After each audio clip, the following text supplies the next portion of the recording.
Récemment, le comité aviseur de Saint-Adolphe a mis en évidence une chose vraiment très étonnante, voire troublante, à savoir que la ligne du Grand Brûlé qui traverse la municipalité passerait pratiquement au-dessus du lac Saint-Joseph. À tout le moins, c'est ce qu'on en conclut quand on consulte des documents d'Hydro-Québec disponibles sur leur site en date du 12 novembre 2018. Voici le site d'Hydro-Québec pour le projet du Grand Brûlé. Dans la section Documentation et personnes ressources, on peut consulter plusieurs simulations visuelles. Celle qui nous intéresse a été réalisée en 2017. Ce sont les plus récentes et elles portent sur le tracé final.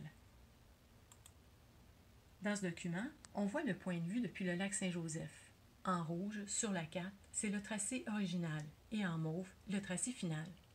La première photo porte sur le tracé final avec des pylônes de 48 mètres.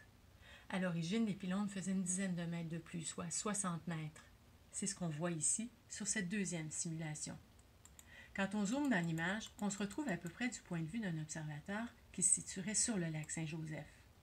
Les pylônes deviennent évidemment plus visibles. Même chose pour les câbles. Et ce qu'on constate, c'est que les câbles passent devant les arbres et donc pratiquement au-dessus du lac Saint-Joseph. Et si on se fie aux proportions, c'est assez étonnant ce qu'on constate. D'après la carte, ce pylône-là se trouverait à environ 3 km de l'observateur. Si on le compare aux maisons dans le fond de la baie, ça veut dire qu'il est gigantesque. Il ferait certainement bien au-delà de 60 mètres. Qu'est-ce qu'il en est maintenant du tracé final? Ce qu'on constate sur la simulation visuelle, c'est que les câbles passent encore devant les arbres et donc pratiquement au-dessus du lac Saint-Joseph. Et d'après leur courbure, ils rejoindraient un autre pylône qui se trouverait presque sur le bord de la route. Même chose pour ce pylône-ci dont on voit uniquement la tête. Il se situerait environ sur le bord de la 329. Si on tient compte que les arbres font tout au plus une vingtaine de mètres dans le secteur, ça veut dire que ce pylône-ci ferait aussi autour de 20 ou 25 mètres. Cependant, il n'y a aucun pylône qui fait autour de 20 ou 25 mètres pour le projet du Grand Brûlé. En réalité, la ligne du Grand Brûlé ne passe pas du tout aussi proche du lac Saint-Joseph ni du village. Elle passe plutôt sur les sommets de montagne en arrière-plan, comme ce pylône-ci.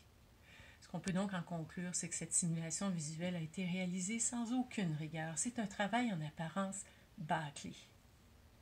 Le projet du Grand Brûlé cause de grands préjudices à l'environnement, au paysage et aux citoyens de Saint-Adolphe.